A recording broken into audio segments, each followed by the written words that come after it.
Hi friends, welcome back to Disabled in Nature, where we talk about all things that are disabled in nature, and sometimes we might even go outside. Today I want to talk about something that's been frustrating me lately. And if you're new here, hi, my name is Marissa, I'm disabled, and I am a full-time wheelchair user. So to kind of give some context, for those of you who don't know, I've been in the process of getting an adapted van for about a year and a half now. And an adaptive van just means a vehicle with a ramp that I can just ride my wheelchair up into it and be good to go and ready to drive. So since I don't have that van, if I want to leave my house at all, I need to use my travel chair. And if you want to check out the travel chair situation, you can check out this video over here. I give you a tour of it, show you how I get it out in and out of my car, things like that. But basically what I wanted to talk about today is that this van issue is causing a lot of issues for me. My work, like many other people's work, is starting to push people to come back in person much more. And for about the past 6 months or so, I've had a complete work from home accommodation because of my not having a van scenario. So I have to keep on telling my work that I can't come into the office yet because I don't have my van yet, and getting my travel chair in and out of my car is very difficult for me. The reality is that I can get my travel chair in and out of my car. You can see me doing it in that video I made a couple of months ago. But today, after another request to start coming into the office more, I started to really think about the realities of me getting that chair in and out of my car. It would be 3 days a week to go into the office. I was thinking about what logistically actually happens when I have to go out and use my travel chair. And the more I thought about it, the more absolutely ridiculous it got. I am a full-time wheelchair user. I do not walk. I do not stand. Both of these things are very difficult, very painful, and honestly kind of dangerous for me to do because I'm such a fall hazard. Especially now that it's getting colder in Michigan, winter is approaching, ice and snow are becoming a really big concern for me. So in order to use my travel chair, when I park somewhere, I have to get out of the car and walk around to the back of the car to open the trunk where the chair is. So I need to stand up and I need to walk.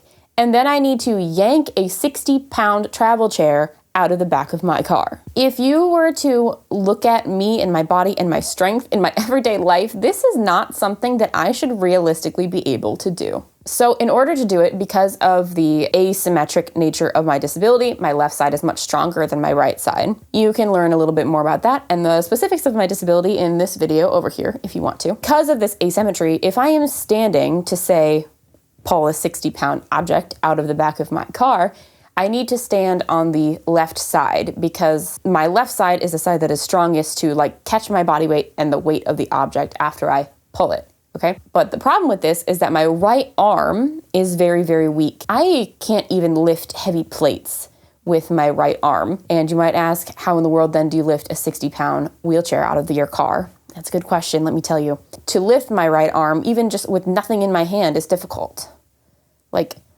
This motion is very hard. Over here, super easy. This is my left hand. This is my right hand. But my grip strength on my right hand is still pretty good. So I can grab onto the wheelchair and then basically I throw my body backwards onto my left side that is stronger.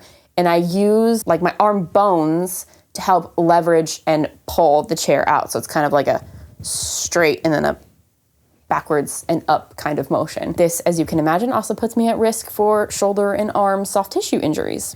So that's the first thing. We're expecting someone that can't even lift a heavy plate with their right arm to lift a 60-pound wheelchair out of the trunk of their car. I feel like I don't have to go any further, but I will. I also have very, very weak core muscles. I always joke that I have the core strength of a 9-month-old child.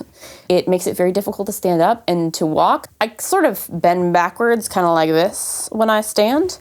You can see that in that travel chair video if you want to watch it. My core muscles are so weak that I can't sit up from laying down in my bed without struggle and a lot of use of my arms. I have difficulties turning myself in bed even.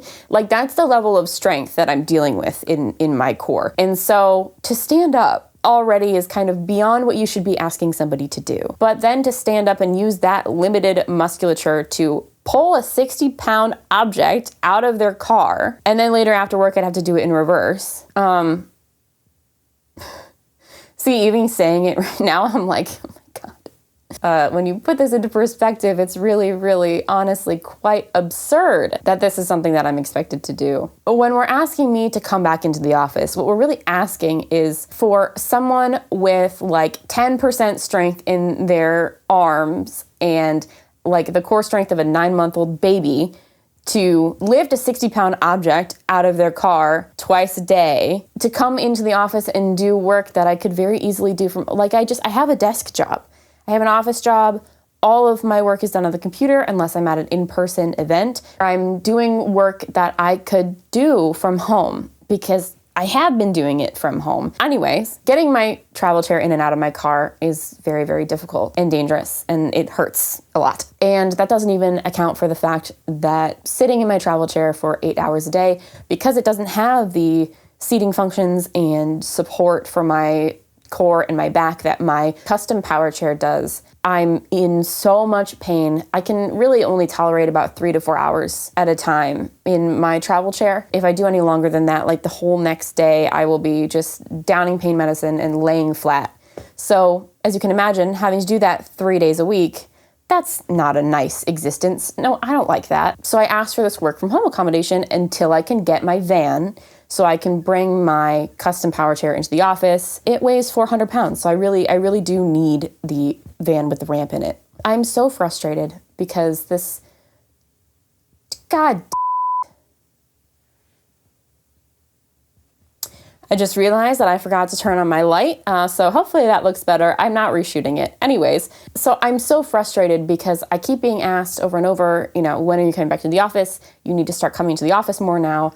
There's really a push to get everyone back into the office. Where are you? And I'm only in this position because this process to get financial support for this adapted van has taken 1.5 years, beyond my control. It's not like I'm not doing everything in my power to fix the situation for myself. And if you're wondering why I need financial support for the van, it's because it costs over $100,000. And I not only do not have that kind of money, paying that money when non-disabled people don't have to, it presents an inequity issue for me, but we'll put a pin in that. Or you can go watch my other rant video that I will link it down in the description if you want to go watch it. Yeah, so do we see how this is kind of ridiculous and also really frustrating? I really do feel so much pressure to go back to the office, to go back to work in person. And let me tell you, I want to. I don't really like working 100% from home. I like talking to people. I like the camaraderie that in-person work forms with coworkers. I like the face-to-face and spontaneous interactions you can have with people when you're face-to-face. However, I can't. And so being asked to do it over and over when they know full well the situation that I'm in is really kind of demoralizing and just really, really frustrating. The more and more that I try to push myself to maintain an in-person presence, the more and more I realize, like, if I were to take myself out of the day-to-day functioning of my disability, like, if I were to be a fully able-bodied person, and then I just plopped myself into this body that I live in, and they were like, hey, do this thing to function in the workplace, I would pass out. The more I think about it, the more ridiculous it gets. It's like what they say about people that live with chronic pain, that like people with chronic pain get so used to living with their pain that you can't really tell because what are they going to be doing? Just writhing on the floor in agony all the time. I have chronic pain too, and I think about that a lot. Like if I were just like someone with no pain and then I was plopped into my body, how would I react? So yeah, working from home all day every day is really not for me. I don't really like it, but I have no choice really because of the physical situation that I'm in and the fact that getting this van is taking 1.5 years and it keeps getting delayed, and I keep thinking, oh, this is going to be the timeline. I'm going to have it by this date. First it was, I'm going to have it by Labor Day. And then it was, I'm going to have it by my birthday, which is like a month later. And now I'm like, oh, I'm going to have it by the end of the year.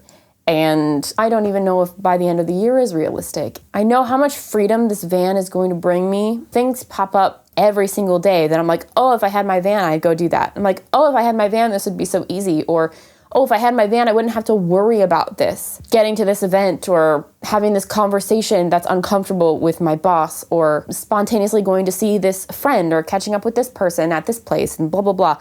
Once I get my van, I won't have to worry about that. But for now, it's like an everyday nuisance. For me, and I'm very upset about it.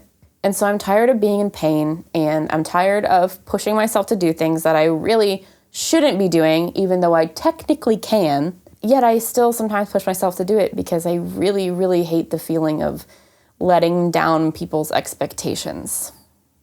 Kind of sucks. I want to be a good worker and I want to be a good employee. There are just everywhere I turn, there is a barrier to being those things. And so it's just a really tough place to be in, and I know it's temporary, and I know I'm gonna get my van soon. But in the meantime, there are just only so many deep breaths a person can take. So that's it for my rant today, friends. Thanks for listening if you made it this far. If you can relate to this feeling of barriers being put in your way and that being really emotionally difficult for you, go ahead and give this video a pause and leave a comment below. I find that things like this are so much easier to get through if we do them together and we hear other people's stories and we know that we're not alone. Until next time, be kind, don't forget to get outside, and I will see you in the next one. Bye. Oh, and follow me over on Instagram for more stories and shenanigans. Link in the description. Okay, bye.